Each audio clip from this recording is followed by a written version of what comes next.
Hey, what's up? My name's Samuel Leeds. I am a property investor, and in this video I wanted to share my thoughts and opinions about what's going to happen to house prices, particularly in the UK in 2020 and thereafter. Now, I've been investing in property now for over a decade, and people watch my videos, and I've helped hundreds of thousands of people in their journey in property investment. But before I continue, I just want to say, disclaimer, this is just my opinion. I do not have a crystal ball. No one knows for sure what is going to happen. But my opinion is house prices in 2020 in the UK are going to drop. And this is probably going to happen worldwide as well. And the reason they're going to drop is because right now people can't buy houses very easily. You can't view houses. You can't even send a mortgage value around to a house, which means that lenders are pulling back right now, which is slowing things down. In the UK alone, 520,000 house sales have been halted in the UK. That's over 500,000 house sales. And out of those 500,000 house sales, I was 7 of them because I was selling 7 houses, had them on auction. I had to pull them because it was just, I knew I was just not going to be able to hit the reserve price. I had a few really crazy low offers. So I've pulled it and I'm now going to hold out. So because of that, they're going to drop. Now, even though house prices aren't dropping right now, according to Nationwide, last month in March, house prices went up, can you believe it, by 0.9%. So it's almost 1%. House prices went up last month.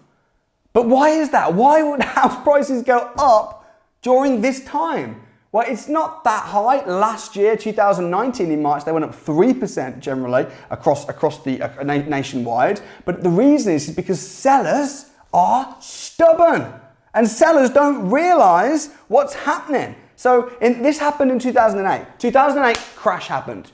But house prices didn't start going down until 2009, 2010. It took some people 2 years to realize that they had to actually drop the value of their property. Because what happens is you've got your house for sale, you had it valued 3 months ago for 150,000, you put it on, and then you start getting offers for 110, 120, and you're thinking, no, it's 150. I had it valued 3 months ago, but that was then and this is now. So my prediction is probably looking about 10-15%.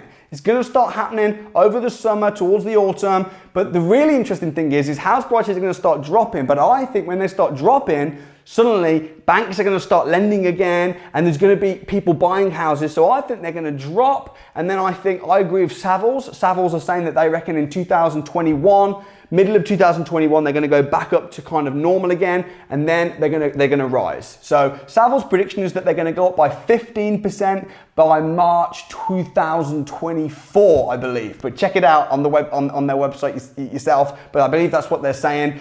So that's my thoughts. So overall, generally speaking, it's this: if you're buying for the short term, now is probably not the right time to buy.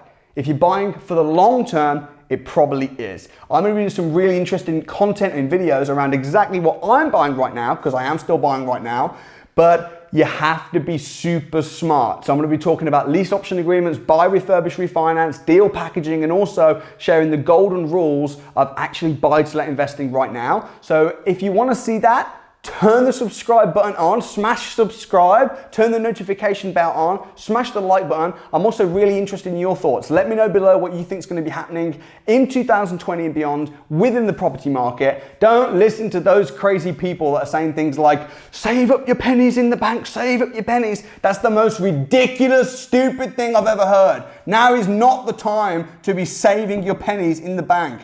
Grant Cardone says that cash is trash. And now's never been a truer time to say that cash is trash. You save up money in your bank and that money is going to shrink, believe me. You know why? They just printed 200 billion pounds. They printed it in this country. In America, it was even crazier. It was way more. But 200 billion pounds has been printed. What is that going to do to the money you've got in your bank? It's going to bring the value of your money down. So don't listen to people that say save up pennies in the bank. 2008, 2009, everyone was saying to me, the days of property investing are over. And what happened? I bought, because you're going to buy while people are scared. That's the time to buy. And then what happened was they did go down, but then they shot back up a couple years later, and I was a winner and I became a millionaire. So when the taxi drivers are talking about how Bitcoin's great, you get out. So that's my opinion on house prices. Biggest thing you can do right now is get knowledge, get education, get smart, and as Grant Cardone says as well, I'm going to keep quoting Grant right now, never waste a good crisis. But I want to know what you think, so comment below, subscribe, smash the like button. I'll see you tomorrow.